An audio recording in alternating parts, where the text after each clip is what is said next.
যুবক, জিন্দিগি বদলাও, দিবা নিশির ফিকির আমার, জিন্দিগি চেঞ্জ করেন, জীবন চেঞ্জ করেন, ফজরের নামাজে অভ্যস্ত হন। আল্লাহর কসম বন্ধু, ফজরের নামাজ যে পড়বে না সে ইমাম মাহাদিকে খুঁজে পাবে না, সে দাজ্জালের অন্তর্ভুক্ত হবে। এটা হাদিস। মাহাদি পাবে না, দাজ্জালের অন্তর্ভুক্ত হবে। এই সমস্ত মাথার সেলুন কাটিং চুল, যেগুলো উঁচা, সামনে বড় বড় চুল, এদিকে চুল নাই এদিকে চুল নাই, সব দাজ্জালের চুল। বিশ্বাস করো, একেবারে পরিষ্কার হাদিস, মুসলিম শরীফের হাদিস।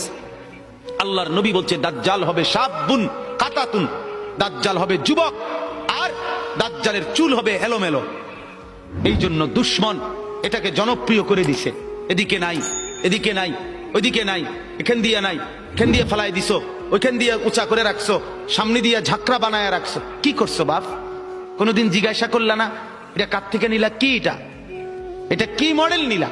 সেলুন থেকে বুঝি মানুষে মডেল নেয়, নাফিদ বুঝি ডিজাইনার হয়। হ্যাঁ, এটা বুঝি এটা রুচি হইলো? হ্যাঁ, কি পড়লা বন্ধু?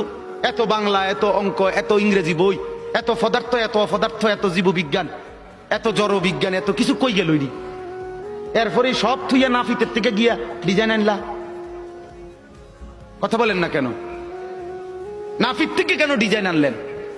নাফিত কেন সাজাই দিবে মুসলমানকে? মুসলমানকে সাজাবে তো রাসূলুল্লাহ সাল্লাল্লাহু আলাইহি ওয়াসাল্লাম। এক সাহাবী বলছেন নবী কেমন ছিল জানো? যার সারা অঙ্গ একসাথে দেখলে সবচেয়ে সুন্দর, প্রতি অঙ্গ আলাদা আলাদা দেখলেও সবচেয়ে সুন্দর। আরেকজনকে বলছে আপনি বলেন তো। আরেক সাহাবী বলছে আমি বলি, যে নবী ছিলেন এমন যাকে একবার দেখলে আবার দেখতে মন চায়, দ্বিতীয়বার দেখলে প্রথমবারের চাইতে আরো সুন্দর মনে হয়, যত তারে দেখি তত সুন্দরী লাগে। তিনি ছিলেন এমন। আল্লাহ তাআলা মেরাজে, এই যে এই মাস, 7 আসমানের উপরে আরশে আজিমে আল্লাহ তাআলা নবীকে নিয়ে গেলেন।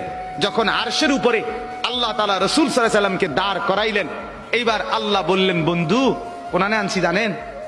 আপনি জানেন কোথায় আনছি আপনারে? কয় যে আপনি যখন ছোটবেলায় জন্ম নিছেন, ছোট্টবেলায় ফেরেশতাদেরকে বলছিলাম, ফেরেশতারা